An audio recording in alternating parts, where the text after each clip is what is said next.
rameau de Jessé, étendard dressé à la face des nations, délivre-nous, ne tarde plus.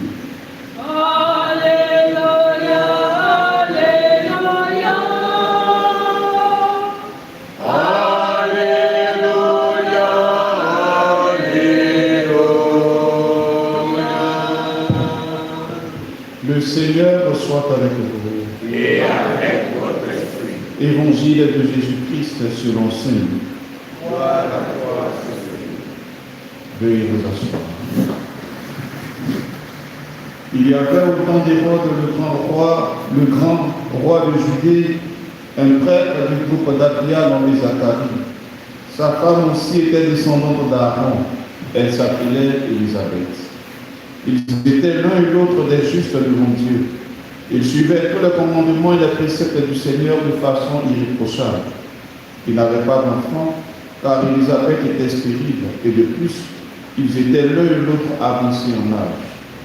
Or, tandis que Zacharie, durant la période attribuée au prêtre de son groupe, assurant le service du culte devant Dieu, il fut désigné par le sort, suivant l'usage des prêtres, pour aller offrir son sang dans le sanctuaire du Seigneur. Toute la multitude du peuple était en prière au dehors à l'heure de l'offrande de l'encens.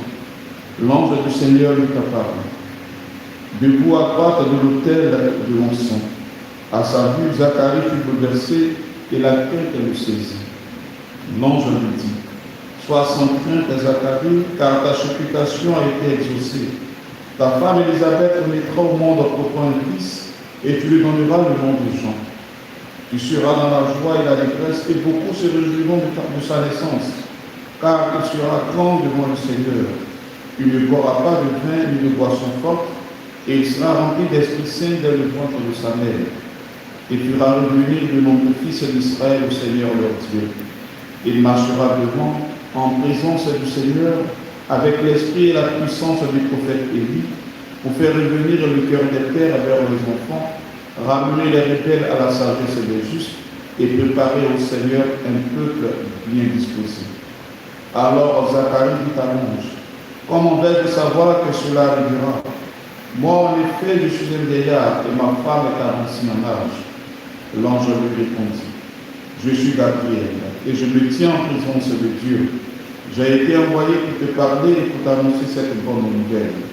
Mais voici que tu seras réduit au silence et jusqu'au jour où cela se réalisera, tu ne pourras plus parler parce que tu n'as pas cru à mes paroles. Celles-ci s'accompliront en leur temps. Le peuple attendait Zacharie et s'étonnait qu'il s'attarde dans le sanctuaire. Quand il sortit, il ne pouvait pas leur parler et il comprit que dans le sanctuaire, il avait eu une vision. Il leur faisait des signes et restait muet. Lorsqu'il put achever son temps de service liturgique, il repartit chez lui. Quelque temps plus tard, sa femme Élisabeth conçut un enfant. Pendant 5 mois, elle garda le secret. Elle se disait: Voilà ce que le Seigneur a fait pour moi. En ces jours où il a posé son regard pour effacer ce qui était ma honte devant les hommes.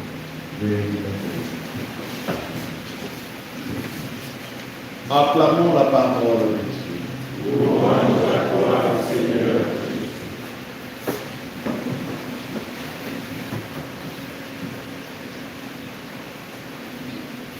Frères et sœurs, la liturgie de ce jour et les textes qui nous sont présentés nous placent devant l'annonce de 2 naissances.